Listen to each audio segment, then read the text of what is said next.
예수 믿는 목적이 무엇일까요? 예수 믿는 목적에 대해서 많은 이야기를 할 수 있습니다. 여러 가지의 목적의 이야기로 나누기도 합니다. 예수 믿는 목적 단순합니다. 딱 하나입니다. 한번 따라 합시다. 예수 믿으면 복 받습니다. 뭐 받아요? 예수 믿으면 뭐 받는다? 복 받아요.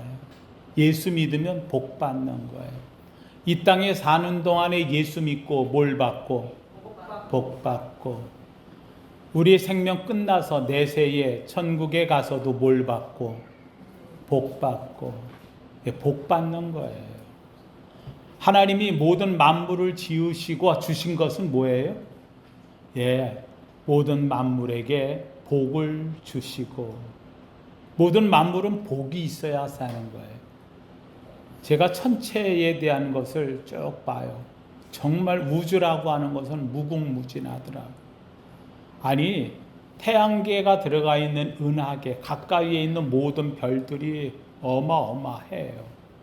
멀리까지 성단으로 가고 이거 둘째 치고, 우리가 태양계에 있고 은하계 안에 있는 수천억 개의 안에 있는 별들만 해도 그 안에 재밌는 게 생명 있는 별이 하나도 없다는 거예요. 왜 지구에만 생명이 있을까? 많은 과학자들이 이 말 저 말 해요. 근데 저는 단 한마디로 얘기했어요. 그거는 지구에 하나님이 뭘 주셔서? 복을 주셨어요. 하나님이 여기에 복이 있으라. 그래서 그 복이 여기에 생명으로 나타나. 여러분, 하나님 잘 믿는 사람 복 받을 줄로 믿습니다. 오늘도 주 앞에 나 주께 왔사오니 복 주옵소서. 복 받고 돌아가기를 주님의 이름으로 축원합니다. 성경이 선언하고 있어요. 하나님 만난 사람마다 다 뭐 받더라? 복 받더라. 에녹이 하나님과 동행하여서 복 받고, 노아가 하나님의 은혜를 입고 복 받고, 아브라함이 말씀을 쫓아갔더니 뭐 받고? 복 받고, 야곱이 장자권을 사모했더니 뭐 받고? 복 받고, 그들의 끄트머리 마지막 글자는 뭐 받으려고? 복 받으려고. 다윗, 집안에서 8째, 별 볼일 없어. 아버지도 형제들도 인정 안 했는데, 그랬는데 그 다윗이 여호와는 나의 목자시니 내게 부족함이 없어요 하고 그 길을 오직 따라가는 거예요. 골리앗 앞에 나아갈 때도 그는 말하는 게, 너는 칼과 창과 단창으로 내게 나오지만 나는 만군의 주 여호와의 이름으로 내게 가노니. 하나님이 이 다윗에게 복을 한없이 주어요. 역사상 가장 큰 복 받은 인물 중에 한 사람이 바로 이 다윗이었어요. 사랑하는 성도님들, 하나님 만나고 복 못 받는 어리석은 자 되지 마시고, 오늘 주 앞에 왔으니 기왕 주님 앞에 온 것 복을 받되 잔뜩 받아가기를 주님의 이름으로 축원합니다. 오늘 본문의 1절에 이렇게 말합니다. 저는 어디 가서 이야기할 적에 목회를 뭐 갖고 하느냐, 목회하기 참 힘들어요. 근데 저는 목회할 적에 죄송합니다. 크고 많고 넘치고 이게 아니에요. 내가 사는 동안 예수님도 12명 성도들 데리고 제자 데리고 바꿨는데 뭘. 저도 하나님 말씀 한 구절만 전전히 붙잡고 그러고 시작하면 그것을 인해 가지고 새로운 세계 열릴 줄로 믿어. 그래서 저는 뭐 갖고 하느냐, 내 개인적으로 받은 말씀은 따로 있다 그랬어요. 그렇죠? 제가 개인적으로 시편 37편 4절 말씀 중학교 때 받아서 붙잡고 살았더니 목사가 됐다 그랬어요. 또 여호와를 기뻐하라. 저가 내 마음의 소원을 이루어 주시리로다. 저를 의지하면 저가 이루시고 내 의를 빛같이 나타내시고 내 공의를 정오의 빛같이 하시리로다. 정말 세상에 떨어진 아이처럼 태어났던 나 같은 존재, 중학교도 고등학교도 졸업장 하나 없이 다니면서 야학학교 그저 성경불학부라고 그냥 이러면서 다녔던데, 근데도 불구하고 하나님이 세워서 대학 다니게 하고 대학원 나고 박사과정 하게 하고 그 이름도 내오고 총회 가서 총대일하고 활동하고 말해. 그렇잖아요. 뭐 이런저런 거 다 할 수 있도록 하늘의 별처럼 빛나게 해주는 은혜를 입은 것. 그거 다른 거 없어요. 그냥 말씀 붙잡았어요. 여호와를 의지하면 저가 이루시고 내 의를 빛같이 나타내십니다. 내 공의를 정오의 빛같이 하십니다. 오케이. 목회하기 시작해 목사 되고 나서 그럼 또 하나 붙잡아야 될 거 아니에요. 하나님 뭐 붙잡고 할까요? 하고 기도하다가 목회할 때 제가 하나님 주신 말씀이 바로 오늘 시편 128편. 제가 이 말씀을 우리 성도들에게 2년에 한 번, 1년에 한 번, 아마 어쩌면 어떨 때는 매년 할 때가 감동되면 매년 하고 조금 많이 했다 싶으면 한 2년에 한 번. 근데 이 말씀을 제가 꼭 해요. 왜냐하면 여기에 제목이 이렇게 돼 있어요. 성전에 올라가는 노래. 성전에 올라갈 때마다 부르라는 거예요. 이 노래는. 성전에 올라. 제가 우리 성도님들한테 얘기해요. 이거 1절에서 6절까지 다 못 외워도 좋은데 1절에서 3절은 꼭 외우세요 하고 얘기해요. 1절에서 3절은 꼭 외우세요 하고 외우는데 꼭 외우세요 하는 건 꼭 안 외우죠. 안 외워도 괜찮아요. 있다는 것만 아세요. 그리고 중요한 것, 이 말씀은 답은 딱 하나예요. 하나님을 믿으면 뭐 받는다? 복 받는다. 저는 우리 교회에 목회를 할 때 우리 성도들이 위에서 제가 성도들 위해서 기도할 때 하는 기도는 제목이 이거예요. 하나님, 우리 성도들 가정이 시편 128편처럼 되게 하옵소서. 아멘 안 해요? 시편 128편처럼 되면 복이에요. 시편 128편처럼 되면 하늘의 복을 다 받아요. 오늘 여기에 있는 이 시편 128편을 갖고 성전에 올라갈 때마다 기도하라. 올라갈 때마다 노래 부르라는 거예요. 올라갈 때마다 이걸 붙잡고 하나님께 간구하라는 거예요. 이거 기억하면서 하나님께 오라는 거예요. 왜요? 그 말씀을 믿으면 믿음대로 되니까. 그럼 여기 있는 말씀이 뭐길래 이렇게 하느냐? 오늘 여기 있는 말씀 1절에도 6절 길지 않아요. 근데 1절에 딱 답이 나와 있어요. 여호와를 경외하며 그의 길을 걷는 자마다 뭐가 있다? 복이 있다. 여호와를 경외하면 복이 있다. 여호와를 경외하면. 여러분, 하나님을 사랑하고 존경하고 믿고 따르면 그 사람은 하나님이 복을 줄까 안 줄까? 주죠. 성경의 미인이라는 사람들은 바로 하나님을 경외하는 사람들이에요. 다 그런 사람. 노아가 그랬고, 에녹이 그랬고, 다윗이 그랬고, 갈렙이 그랬고, 여호와를 경외할지어다. 우리 사랑하는 성도님도 하나님 앞에서 여호와를 경외하는 마음 갖기에 오늘 이 자리에 온 줄로 믿습니다. 그 경외의 정도가 얼만큼이냐? 정말 경외로운 마음을 갖고 왔느냐? 아니면 요게 조금 취미적인 경외냐? 여기 좀 다를 뿐이지. 저 우리 성도님한테 얘기합니다. 이런 거 저런 거 섞지 말고 아주 경외의 마음 갖기를 주의 이름으로 축원합니다. 한마디로 하면 하나님 없으면 못 살아. 하나님 없으면 안 돼. 하나님이 가장 최고야. 하나님보다 귀한 것 없네. 이 마음 가지라는 거예요. 여기에 있는 이 여호와를 경외하며. 왜요? 세상 사람들은요, 어떤 사람이 복 받느냐라고 할 때 지혜로우면 복 받는다. 그래서 지혜가 있어야 복을 받으니까. 그렇죠? 지혜가 있으면 세상에서 그는 때로는 현자가 되기도 하고, 지혜가 있으면 때로는 그 사람이 화목하기도 하고, 지혜롭게 사니까. 지혜로우면 이 사람 저 사람 관계도 좋고. 그러니까 지혜로워야 세상에서 나머지는 다 풀려나가요. 근데 재밌게도 그 지혜가 어디서 오느냐? 성경이 선언하잖아요. 여호와를 경외하는 것이 지혜의 근본이야. 그러니까 세상에서도 지혜롭게 복을 받고 살고 싶으면 하나님을 뭐하냐? 경외하면 뭐가 와? 지혜가 와. 그러면 그 지혜를 가지면 되는 거예요. 여러분 성경 우리 신약에서도 말씀하고 있잖아요. 재밌게도 우리에게 이야기하고 있어요. 야고보서가 지혜가 부족하거든 후히 주시고 꾸짖지 아니하시는 누구께? 하나님께 구하라. 그리하면 넘치게 주시리라. 하나님이 지혜를 주시는 거예요. 근데 그 하나님께 구하라.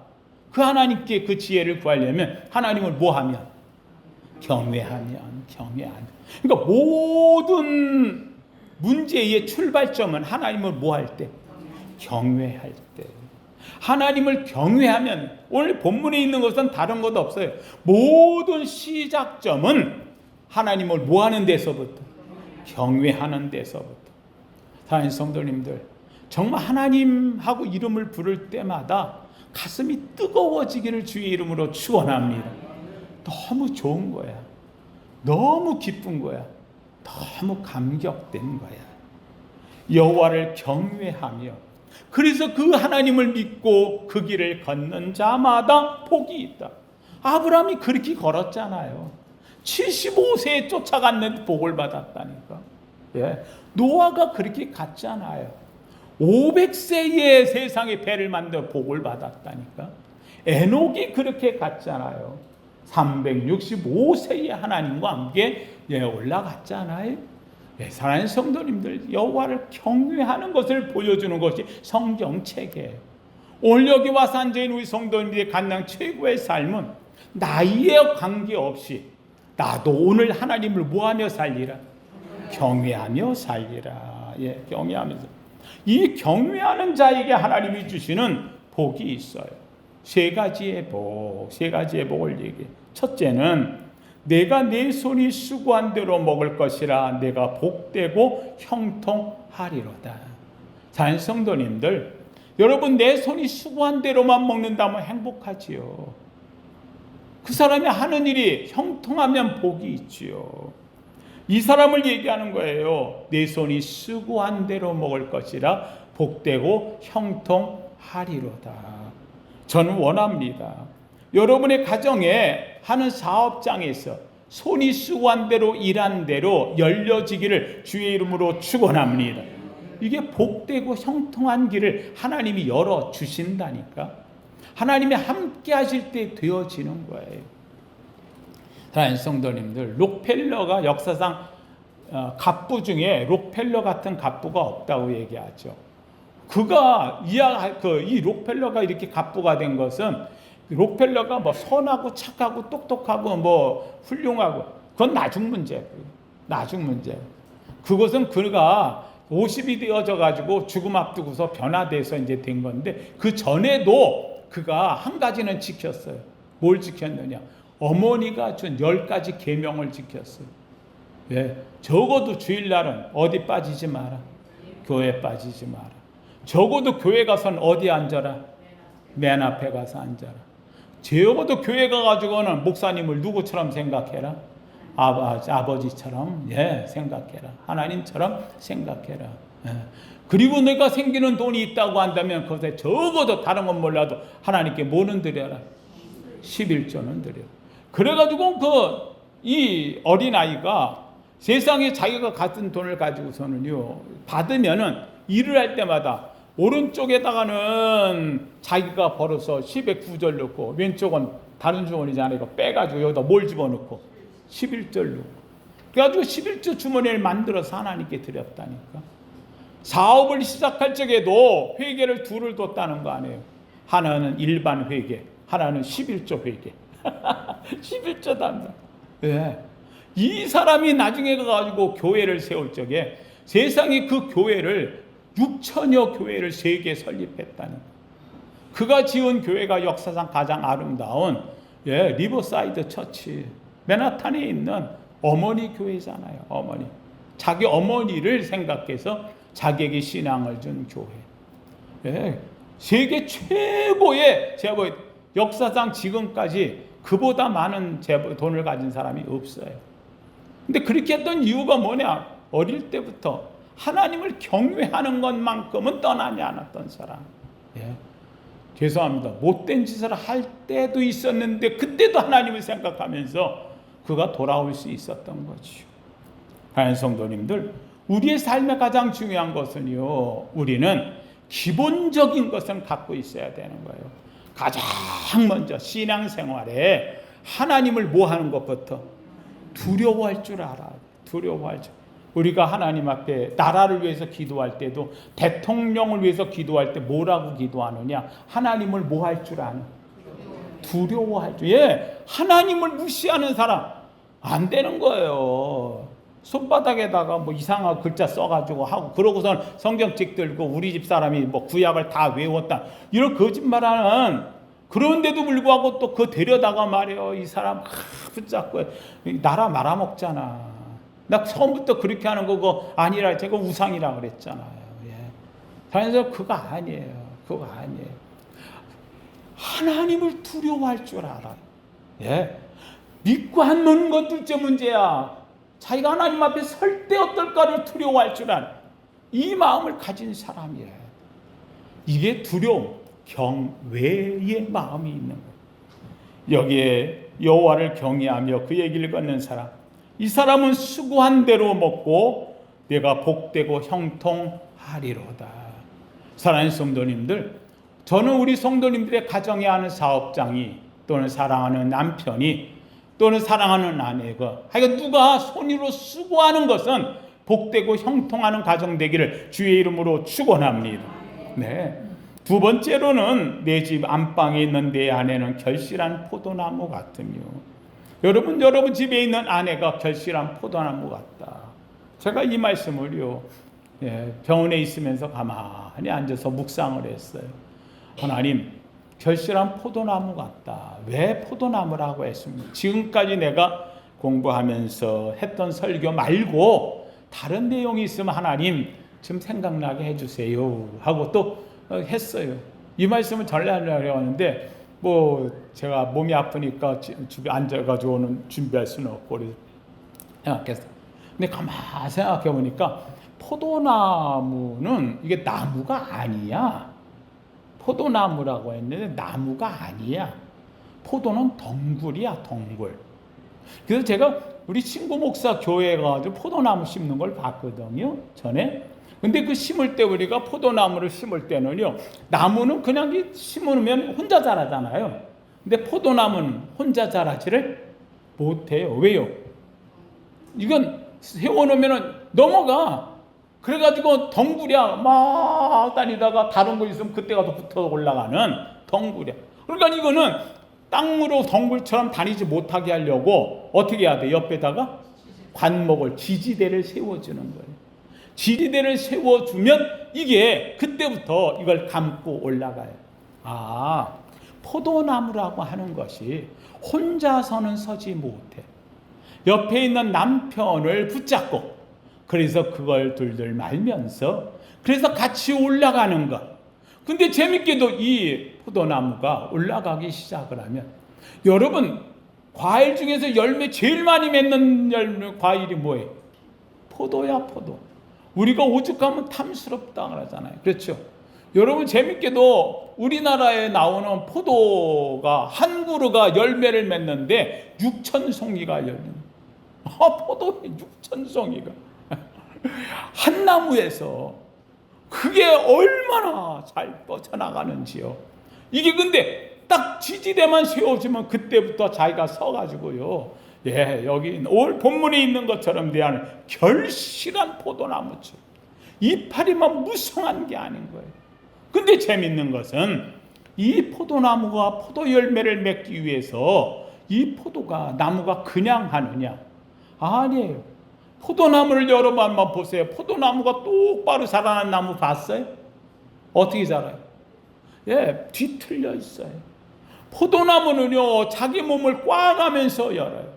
몸이 뒤틀려 있어요. 포도나무, 나무 자체로다가 제목으로 쓸 수 있는 나무는 하나도 없어요. 여러분, 바로 그거예요. 결실한 아내 같은 이 아내의 모습은요, 몸이 꽈진 거예요. 비틀어진 거예요. 자녀를 위해서, 남편을 위해서 자기 몸을 짜면서 비틀면서 가정을 세워가는 거예요. 여러분, 그 가정이 풍성해졌다, 열매 맺었다? 아니에요. 그것은 아내의 비틀어짐이 있는 거예요. 아내의 망가짐이 있는 거예요. 아내의 짜짐이 있는 거예요. 이게 그 열매를 달게 만드는 거예요. 재밌는 것은요, 이 포도나무가 좋은 땅에 심어가지고서요, 비도 잘 내리고 또 아주 날씨도 좋은 땅인 이 나무가 비틀어지질 않아요. 근데 재밌는 건 거기는 열매는 많이 열려요. 근데 재밌는 거는 열매가 안 달아. 맛이 없어. 풍성한데 맛이 없어요. 여러분, 이 나무가 박토 같은 데서, 어려운 데서, 그저 정말 어려운 그 가문인데 들어가가지고 자신의 몸을 짜면서 아이들을 교육시키고 공부시키고 아픔을 같이 하면서 남편을 위해서 잠 못 자가면서 기도하며 눈물로 뿌리는 세월이 그 자녀를 달고 맛있는 포도열매처럼 만들고 남편의 사업을 진실한 달고 아름다운 정말 열매처럼 사업장을 만들어내. 그 사이에 이 아내의 모습은 망가지기도 하죠. 비틀어지기도 하죠. 쓸모없어 보이기도 하지요. 나중에는 천세 받는 것처럼 보이죠. 아니에요. 그러나 그가 세운 그 가정은요, 정말 세상 어디에도 바꿀 수 없는 아름다운 결실한 포도나무 같은 가정이 되어지는 거예요. 나무도 이파리를 무성하게 하고 나도 그림자를 만들면서 그늘을 만들며 편하게 만들 수 있는 나무가 되고 싶지요. 그 나무는 쓸모가 없는 나무예요. 열매 없는 나무는 잘라버리겠다고 이야기를 했어요. 사랑하는 성도님들, 내가 있는 것이 척박하고 어려워도 그럴수록 내 몸은 비틀어지고 힘들어지지만 거기서 나오는 열매는 달고 맛있고 아름답고 훌륭한 아름다운 포도송이의 열매가 열린다는 사실이, 하나님께서는 가정을 이렇게 해주신 거예요. 이런 가정을 만들려고 아내를 주었고 엄마가 되게 했고 그 가정을 받들어 살게 하신 거예요. 옛 어른들이 하는 말 괜한 말이 아니에요. 여자 하나가 집에 잘 들어오면 집안이 흥하고 하나 잘못 들어오면 망한다고 하는 말, 그건 모든 말로 얘기한다면 여자에게 그 가문이 달려있다는 말과 다를 바가 없다는 사실이에요. 사랑하는 성도님들, 바로 이 여인은 결실한 포도나무 같은 열매, 작은 것 하나하나 포도 열매를 맺기 위해서 집안에서 애를 씻기고 가르치고 공부하고 빨래하고 비들 아무 표시도 없는 것들, 이거 주워 모아 하나 알맹이 하나 열매 또 하나 열매 모으고 모아서 이게 포도 송이의 열매를 만들어 주렁주렁 맺히듯이 하나하나 떨어뜨리면 쓸모없는 것 같으나 모아놨더니 가장 가치 있는 열매 송이가 되듯이, 바로 이것이 아내의 삶스러운 삶의 모습이 되어진다는 걸 나타내고 있어요. 세 번째로 여기에 나오는 내 식탁에 둘러앉은 자식들은 어린 감람나무 같으리로다. 왜 어린 감람나무라고 이야기를 했을까? 이걸 가지고 또 앉아서 공부를 해봤어요. 앉아서 생각을 했어요. 하나님, 왜 어린 감람나무라고 했습니까? 어린 감람나무, 맞아요. 얘가 제목이 되고 커지면 열매도 많이 맺고 훌륭해지겠지요. 그 감람나무가 자라겠지요. 그래서 제가 감람나무를 한번 찾아봤어요. 다시 감람나무라고 하는 것은 잘 아는 대로 올리브나무, 이 올리브 열매가 되어지는 거죠. 이 올리브나무가 되어지는데 이 올리브나무가 하는 게 특징이 있더구만요. 우리나라에서는 이 올리브나무를 볼 수가 없으니까 잘 못 보는데, 올리브나무에 대한 특징이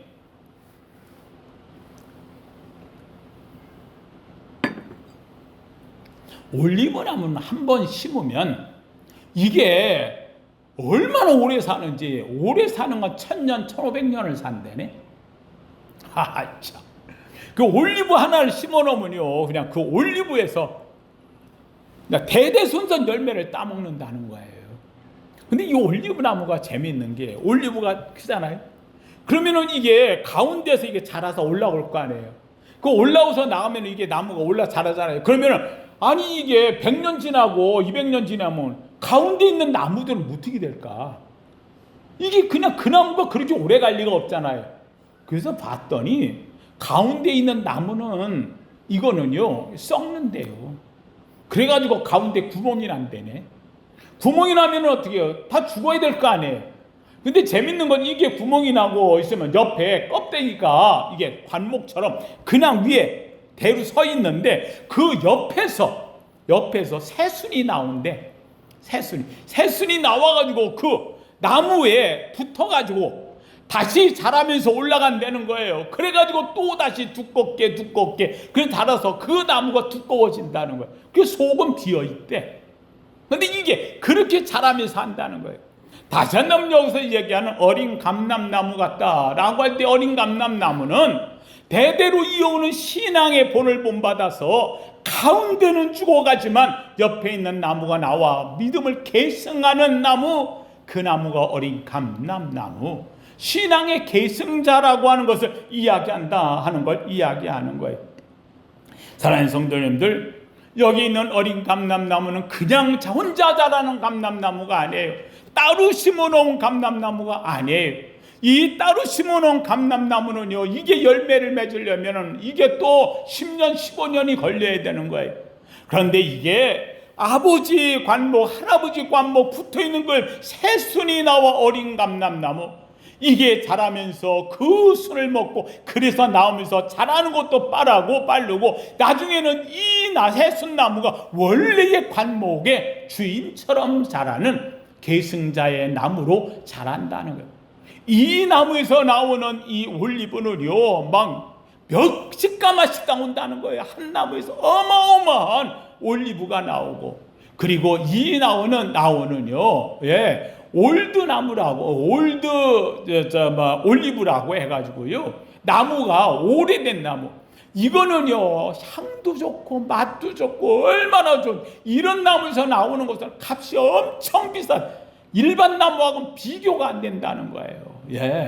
그래서 여기에 나오는 이 어린 감람나무라고 표현하고 있다는 거예요. 사랑하는 성도님들, 그렇습니다. 여러분의 가정은 이 세 가지 같은 모습입니다. 하나님이 주신 복이 있어서 손이 습관대로 먹고 복되고 형통될 뿐만 아니라 아내의 모습 속에서는요 비록 척박하고 어렵고 힘든 거지만 이겨내면서 비틀리고 뒤틀리고 때로는 뭉그러지고 하지만 그럼에도 가정을 세워가면서 망가질 것 같은 가정을 다시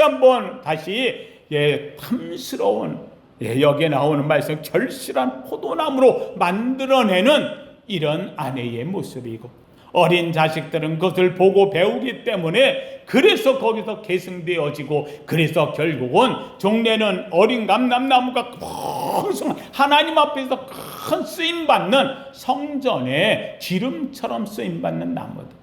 감람나무라고 하는 것은 오로지 성전에서 쓰는 기름 아닙니까? 성전에서 오직 쓸 수 있는 기름은 감람유라 그래서 감람나무 기름만 쓰는 거, 올리브 기름만 쓰는 순전한 올리브 기름.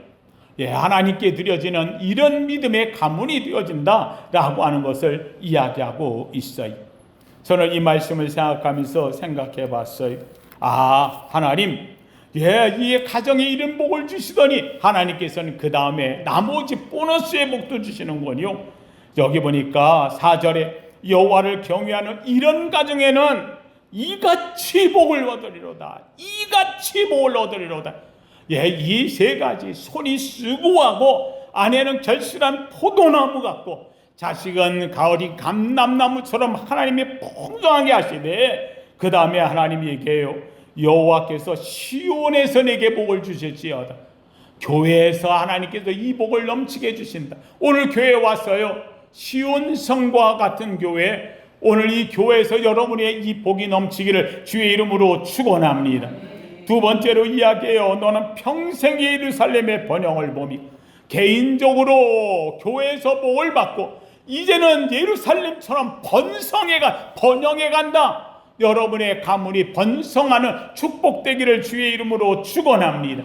이제는 여러분 대대손손이 복을 받아, 그래서 8절에는 6절에는 내 자식의 자식을 볼지어다. 이제는요 번성으로 끝나는 게 아니라 자자손손의 복을 받는 자식의 자식을 보는 복이 있다. 사랑하는 성도 여러분에게 말씀드립니다. 이 말씀을 읽고 기도하는 자마다, 말씀대로 되길 원하는 자마다 여러분 개인이 복을 받고 여러분의 가문이 복을 받고 여러분의 후손이 복받기를 예수 이름으로 축원합니다. 이 말씀을 읽으면서 생각해 보았습니다. 나는 하나님 앞에서 아버지처럼 살았는데 어느 날 갑자기 내가 아버지가 되었지요. 우리 집사람 만나면서 내가 언제 아버지 시험을 본 것도 아니고 아버지 자격증을 얻은 것도 아니고, 죄송합니다, 평생에 아버지 밑에서 내가 배워본 것도 없고 아는 것도 없고, 그래서 가만히 앉아서 제가 우리 집을 생각하면서 생각해 보았어요. 나는 참 자격 없는 자가 아버지가 되었구나. 우리 아이들한테 내가 정말 자격 없는 아버지로 참 해주지 못할 것들, 해줘야 될 거 못한 거 너무 많겠구나. 우리 집사람을 생각해 보니까 못난 남편 만나가지고 정말 있는 것 없는 것 몸 뒤틀려가며 다 짜내서 정말 생활하기 어렵고 힘든 곳에서 그저 아이들 키우고 대학 보내고 공부시키고 넘어질 때 남편 일으켜주면서 힘들 때 고통스러울 때 세워가면서 왔던 아내였고, 우리 아이들은 아버지 고생하면서 개척한다고 교회 힘들 때 지네들 원하는 거 하나도 해주지 못할 때, 다른 자식들은 저같이 개척하면서 했던 다른 친구 목회자들은 나는 아버지 길 안 간다고 다 신학길 떠나고 다른 길로 간다고 삐뚤어지고 갈래길 가면서 그러고 가는 것을 보았는데, 그 친구들이 저보고 목사님 참 복받았다고 얘기하는데 우리 자녀들이 저에게 내가 해준 것 없는데, 우리 자녀들은 참 감사하게도 선교사의 길을 걸어가고 목회자의 길을 걸어가고 아버지 옆에서 아버지를 돌보겠다고 좋아하면서 하는 자녀 있는 것을 볼 때 속썩이지 않는 자녀들의 얼마나 감사한지 이런저런 생각해 보았습니다. 그러다가 혼자 앉아서 시를 하나 적었습니다. 몸도 아프고 힘든데 하나님 주신 은혜가 얼마나 큰지. 그래서 제가 오늘 이 시편 128편을 읽으면서 고백하면서 제가 시를 하나 제 나름대로 적어서 오늘 말씀 전한 것을 시로 한번 표현해 보았습니다. 제목이 가정은 이런 것이라고 하는 것이 오늘 시 제목입니다. 가정은 이런 것. 128편 고백으로 어느 날 덜컥 아버지가 되었습니다. 시험도 자격증도 없이 그 무거운 이름 하나 품에 안았습니다. 태어날 때부터 무덤에 이르는 날까지 이만하면 합격이냐고 밤마다 물으면서 서툰 걸음으로 아버지의 길을 더듬어 왔습니다. 안방의 안에는 포도나무였습니다. 화려한 잎사귀 대신 제 몸을 비틀고 뼈를 깎는 세월을 견디며 가족의 머리맡에 눈물의 단줍을 짜내던 사람.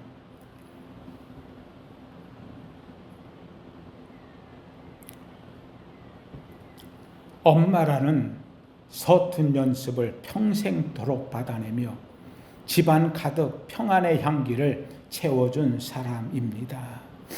상에 둘러앉은 아이들을 봅니다. 척박한 바위 틈에도 깊은 뿌리를 내리는 어린 감람나무 새순 같은 아이들. 너희도 이 험한 길을 묵묵히 걸어내라. 차마 입 밖으로 욕심내어 말하지는 못하지만 지치고 상한 내 뒷모습이라도 이정표가 된다면 내 기도의 걸음을 먹고 푸르게 자라겠지요. 내가 늙어 속이 텅 비고 껍질만 남을 때 내 여생의 종착지에서 아이들이 새순으로 일어나 내 밑동을 감싸 안으리니 버티고 애워싸고 다시 생명을 이어가리니 하나님은 이 눈물겨운 하모니를 보시고 이같이 복을 얻으리로다 하며 웃으십니다. 가장 위대한 보상은 손에 쥔 재물이 아니라 수고와 헌신과 계승이 맞물려 돌아가는 우리의 작은 식탁, 하나님이 머무시는 작은 천국, 오늘도 나는 여호와를 경외함으로 서툰 아버지의 무릎을 꿇습니다.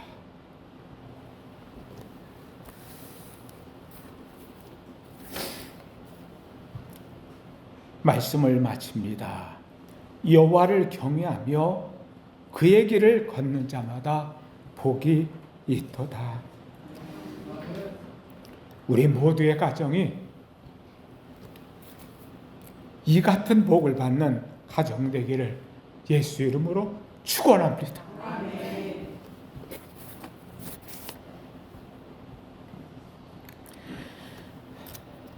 거룩하신 하나님,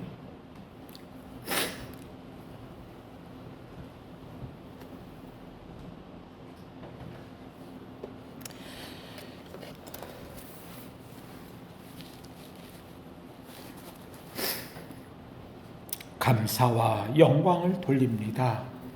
우리 모두에게 이 같은 가정을 주셨고 여호와를 경외하며 그의 길을 걸어서 이 같은 복을 받게 하시니 감사를 드립니다.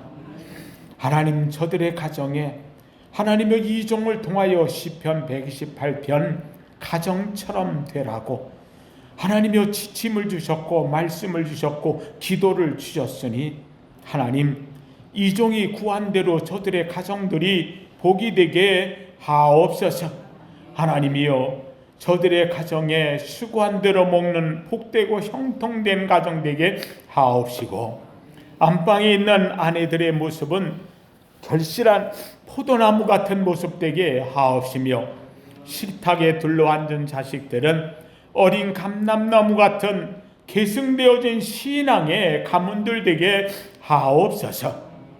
비록 우리의 모습이 자격증 없는 아버지의 모습이요, 아버지 하나님이여 정말 내놓을 만한 어머니의 모습은 아니더라도 하나님이여 아버지의 모습을 나타내려고 하나님을 닮아가며 어머니의 모습으로 살아가려고 성령님을 닮아가는 우리 가정 되게 하옵시고, 그 뒷모습이라도 보고 쫓아오는 자녀들 믿음의 계승자의 가문 되게 하옵소서. 평강이 있게 하시고 자식의 자식을 보게 하옵시고, 하나님 시온에서 복을 주신 이 복을 평생의 번영을 보며 살게 하옵소서.